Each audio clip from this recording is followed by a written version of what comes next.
All right, here's how to change the bulbs in a Jeep. This is, what year is this? 94. A 1994 Jeep Wrangler.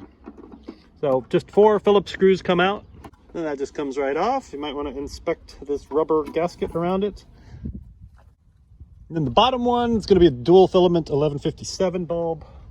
The reverse light is going to be an 1156 single filament bulb. And then to take the bulb out, you just push it in, twist it counterclockwise, and then it'll come out. I wear gloves just in case the glass breaks. Push and twist. This one's a little tricky. And it comes out, and you can see this one obviously was a problem.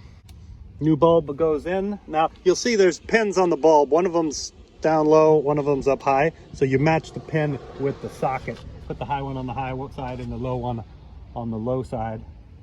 Like that. Push down, twist clockwise, and then test it. All right, go. All right, cool, that works. And then we'll test the turn signal too, and then we'll know that it works. There she goes. And the light cover goes back on like that, the lens. Then you do 4 screws. 1, 2, 3, 4, and you're done.